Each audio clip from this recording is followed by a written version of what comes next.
Така, следващата ситуация касае приложимо осигурително законодателство за гражданин на Съединените американски щати, който получава възнаграждение като изпълнител по договор за управление на регистрирано в България търговско дружество.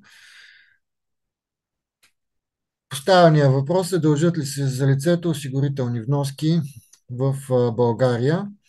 Така и тук може би трябва да тръгнем от там, че между България и Съединените американски щати все още така няма двустранно споразумение в сферата на социалната сигурност, т.е. ние нямаме спогодба или договор в сферата на социалната сигурност, въз основа на който да се определя приложимо осигурително законодателство за лицата, които се намират в трансгранична ситуация между България и Съединените щати. Освен това, тук специално в този случай ние нямаме, за разлика от предходния, нямаме данни за вътрешен за Европейския съюз трансграничен елемент.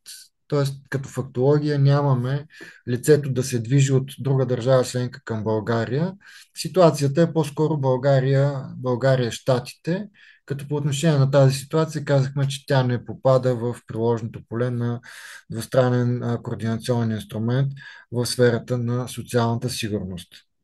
И при това положение, ако нямаме относим координационен инструмент в сферата на социална сигурност, това означава, че би следвало да прилагаме съответното национално осигурително законодателство.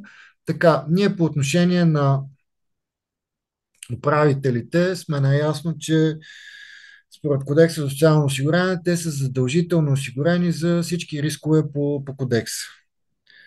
Така че по отношение на едно такова лице, българското дружество, чието управител е лицето, би следвало да го осигурява социално за всички рискове по кодекса за социално осигуряване и съответно, нали, ако то е осигурено в фонд пенсии на държавното обществено осигуряване, е родено след 60-та година, за него би трябвало, за това също лице, трябва да има и вноски за допълнително задължително пенсионно осигуряване в универсален пенсионен фонд.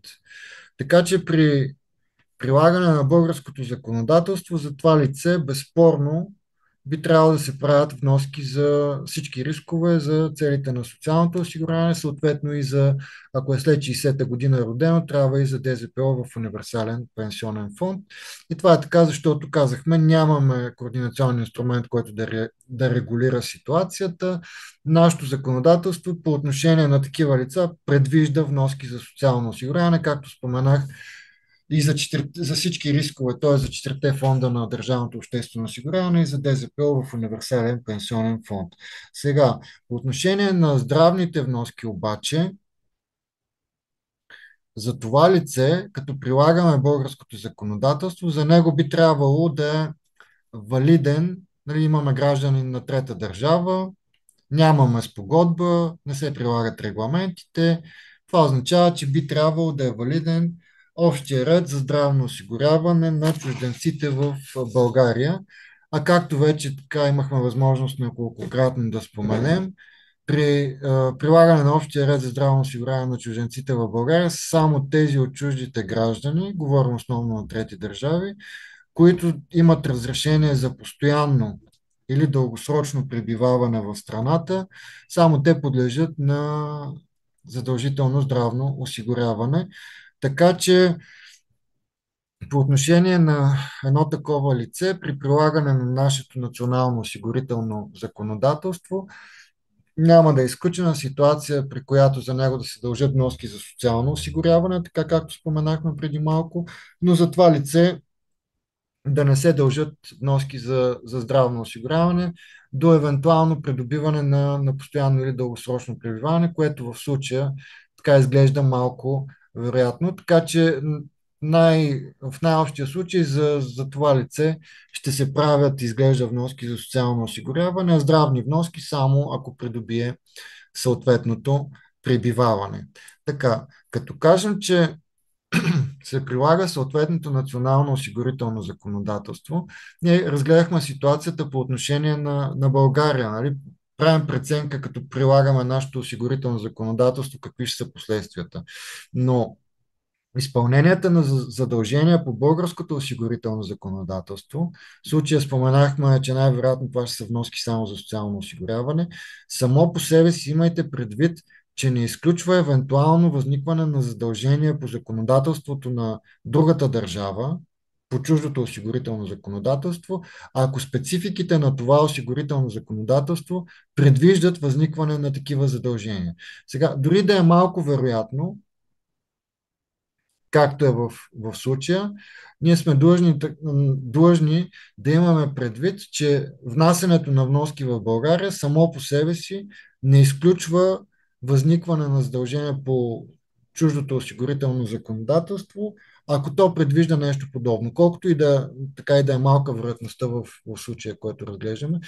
Така че, имайки това предвид, според мен е препоръчително да се проучи за тази дейност и за доходите от нея, дали и евентуално какви задължения за осигуровки биха възникнали по законодателството на Съединените щати. Сега, малка е вероятността наистина, но тъй като нямаме координационен инструмент, който да определя като компетентна само една от двете държави, няма как да изключим напълно като хипотеза, дори теоретично, нали, дори само лабораторно да стои като хипотеза, ние няма как факта, че се превеждат носки в България, автоматично да освобождава от осигуровки по чуждото законодателство, ако евентуално чуждото законодателство предвижда възникване на такива задължения.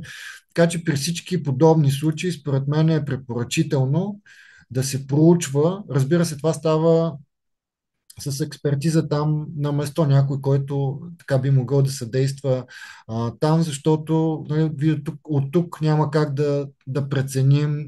То ни е трудно, когато говорим за прилагане на българското законодателство, понякога така да разнищим правилно ситуацията. Какво остава да преценим за нещо, което евентуално би произтекло като ангажимент по чуждо осигурително законодателство.